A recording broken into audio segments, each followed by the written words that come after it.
โอ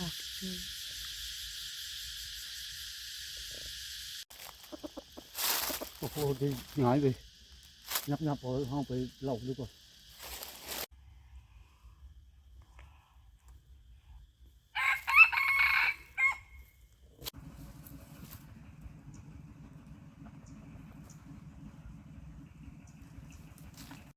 สบายดีบอกว่าฟังเล่าฟังไทยและพี่น้องชาวต่างประเทศนี่ก็พอได้ขึ้นมาต่อใกล้ยืดด่านอากาศมื้อนี้นี่หนาวก็ปะนั้นสีครึมๆฝนกระตกมื้อเช้านี่นะบ่เห็นเสียงตะเวนเลยอะใกล้มันสิขันหรือบ่ขันเนาะแต่ว่าโพดก็ยังบ่ฮู้หรอกโพดกระเทินได้มาเลยต่อลองเบิ่งดังนั้นล่ะให้ทุกคนติดตามเมื่อการต่อใกล้ของโพดเนาะติดตามได้เลยเนี่ยโพดสิต่ออยู่ดงเข้มด่านตัวนี้เลยครับคือบ่ได้ยินเสียงไก่ป่าหันเพราะแต่ใดมันโพดต่อลงเบิ่งกระเทินได้ขึ้นมาเลยฝนตกแห้งเติมมื้อเช้านี่นะบ่เห็นว่าแสงตะเวนเลย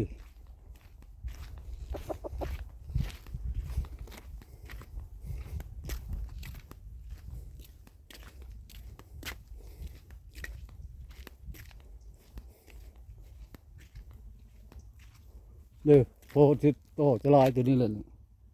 จะลายดงตัวนี้ตีนดงตัวนี้แหละก็ได้ยินเสียงไก่ขันนะจะลายตัวนี้แหละ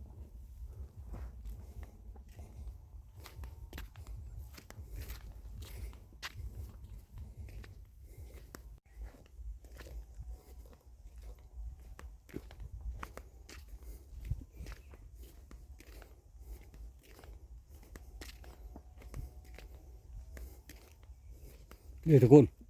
โอ้ติดต่อกันแค่ด่านตัวนี้แหละ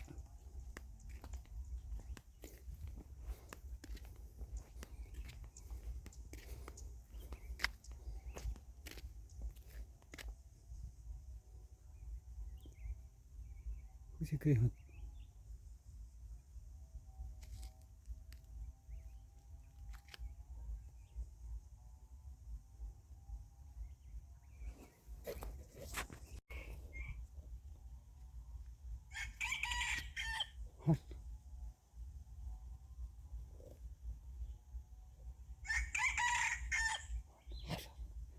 เชิญทุกคน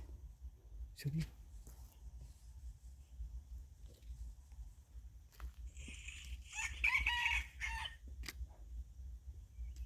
ชุดจี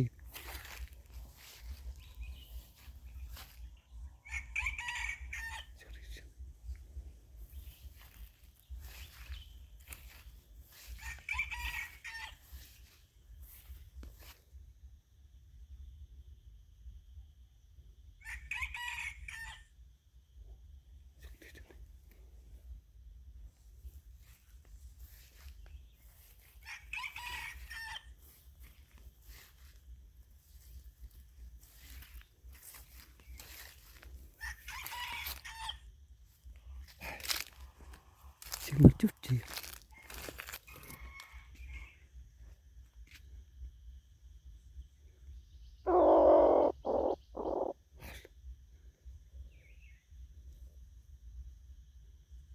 ชิมชุดจีพวกที่ต่อไปพวกที่ต่อไป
ก็ว่านะทุกคน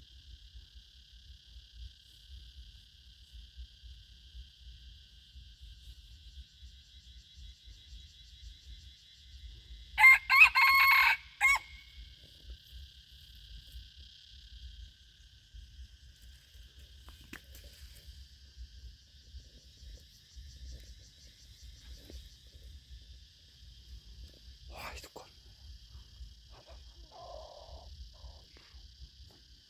มันบ่เข้าทุกคน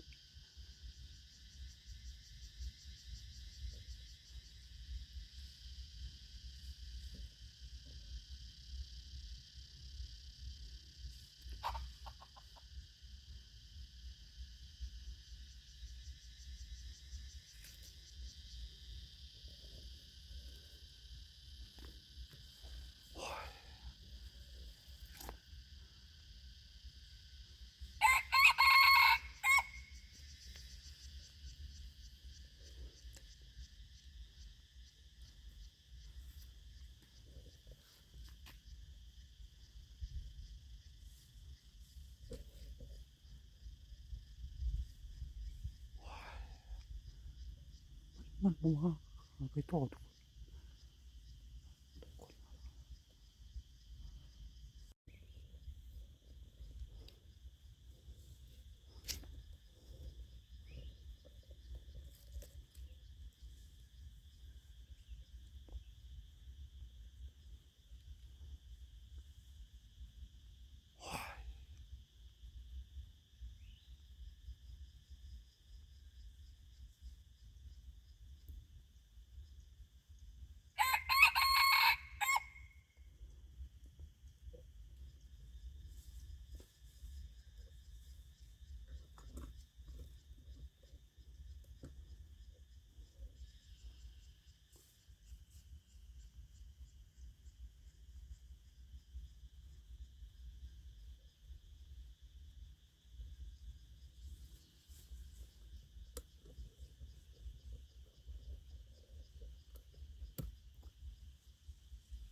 หากเจอ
โอ้ยไปแล้วทุกคนเลยโอ้แล้วจะทากต่อไปโอ้มันบ่ห้องมันคือไก่โตพวกคนบนใหญ่พวกคนเลย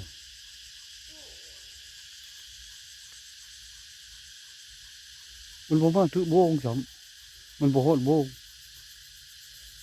กลางโมงแต่ละบ่มาถึงโมงซ้ำแล้วจะทากไปพวก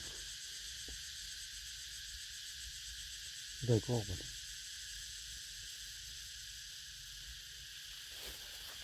ไก่โตพวกคนเลยโตจักพอดเลิกอ่ะบ่มาว่ามันสิมามุกนี่พวกปักม่วงเฉยเทวที่พวกมันละมาบ่มาวันนี้พวกดูมาปักม่วงยี่ข้างนี้ก่อนยังบ่มาไปแล้ว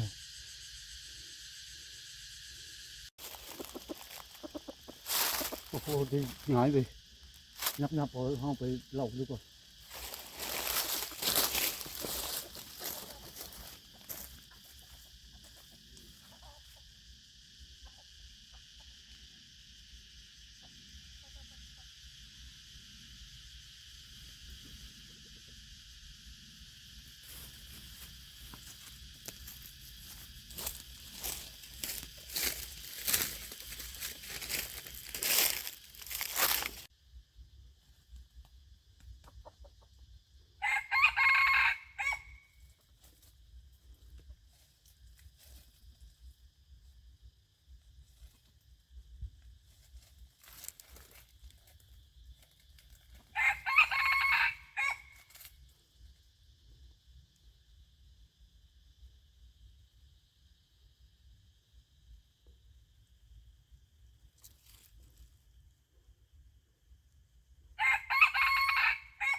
เชื่อกันชุดจีกทุกคน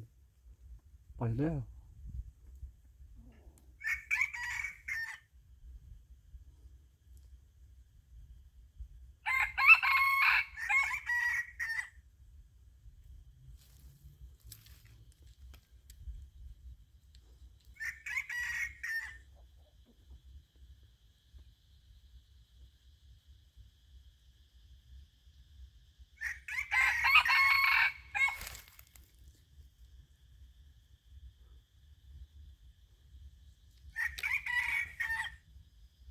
พูดเชื่อกันชุดจีกเลย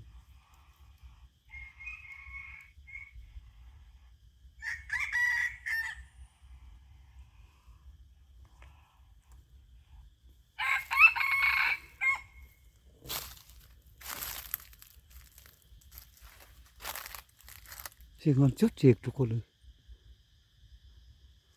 ขำละนักตัววินนี่ก็พูมือละไก่ย้ำมาด่านไปนะโอ้โคตรเจ๊ได้มือเลยตอนนี้ไปแล้ว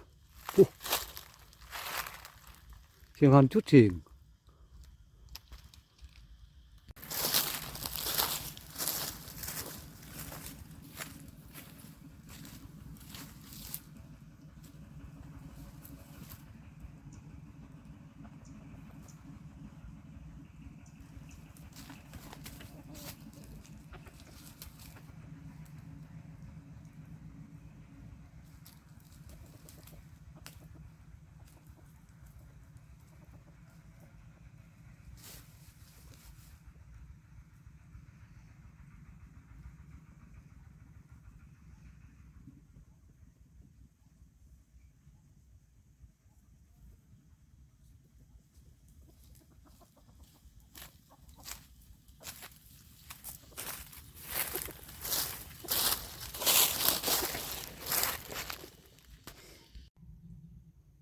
สวัสดีทุกคนเลยนี่ก็โพด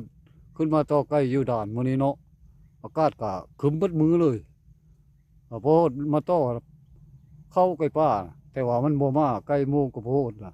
โพดย้ายบ่ใกล้ต่อ2 ครั้ง 3 ครั้งก็เข้ามาทุกครั้งแต่ว่ามันเข้าบ่คุกหมู่ทุกคนเลยแสดงว่าการต่อใกล้ป่าของโพดมื้อนี้แหละถือว่าบ่หมานแล้ว